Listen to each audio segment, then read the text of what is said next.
So this is honestly a way more personal video than ones that I normally make.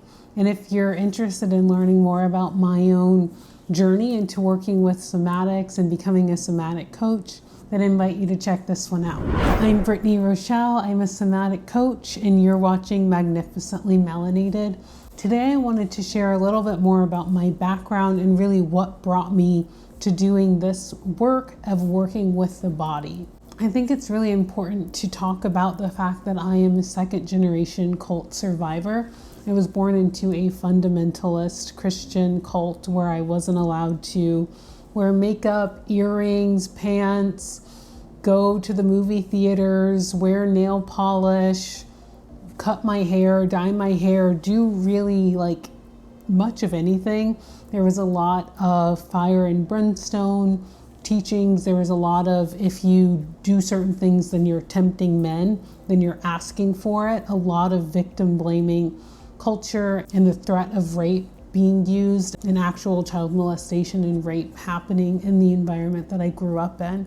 And it's really important for me to share this because there are so many of us who grew up in environments that were fundamentally traumatic and grew up in situations where our family of origin and us have fundamentally ideological differences that cause a lot of continued deep-rooted pain and challenges for us as we go throughout our lives.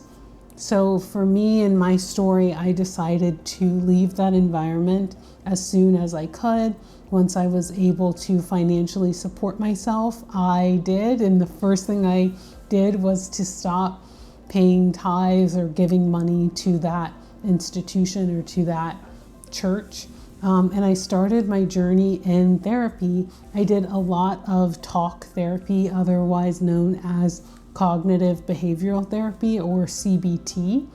And it really allowed me at least a platform to talk about some of the things that happened to me and to understand that this was not okay and that it was abusive and that so many other people don't grow up in that level of oppression and repression.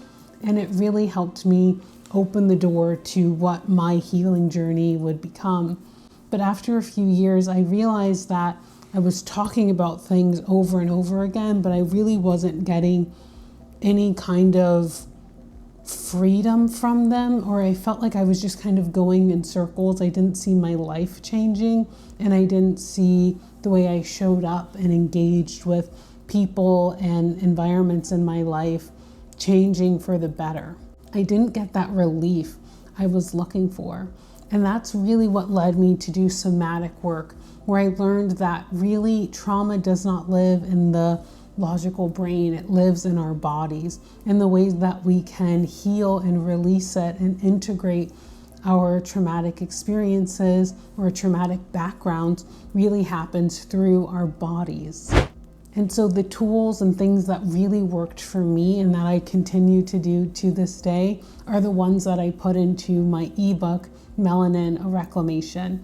I think that it's really important to understand the joyful, positive person that you see on videos is really born from a deeper lineage and an understanding of pain and of trauma and of abuse of children and other people, born of a culture that really perpetuated and promoted traumatic events happening. So when I talk about living a magnificently melanated life, and I talk about living a purposefully joyful life, I need you to know that I live that thing every day. And for me, I've chosen to live in integrity, to not pretend and wear skirts on the side or take out my earrings to go see certain people or do anything like that.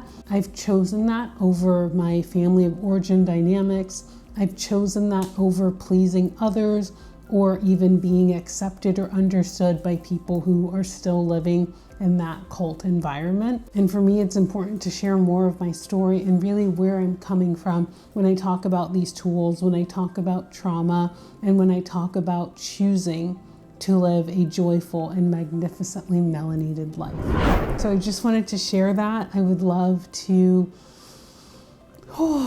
get that off my chest. It was a lot. It was a lot. But I know that there are so many other people like me who grew up in environments that are not typical or not ones that you see in, you know, modern culture. I know that for myself and so many people that I know, there's always this feeling of like deep shame and this feeling that no one else could understand it because they weren't brought up in an environment where they were constantly being told that they were going to hell for wanting to wear red nail polish or wanting to wear lip gloss, or just even, there's so many like basic things that people I see just kind of take for granted that for me have been an 18 plus year journey to get to a point where I even have the freedom and the opportunity to put on jeans and go to the movie theaters, something that I was told I would be going to hell for. So there's so much that I am continuing to unlearn and to really claim joy and beauty and fulfillment for myself and in my lifetime, and choosing that over anything else. So I wanted to share that. Thank you so much for listening. I look forward to seeing you on future Magnificently Melanated television.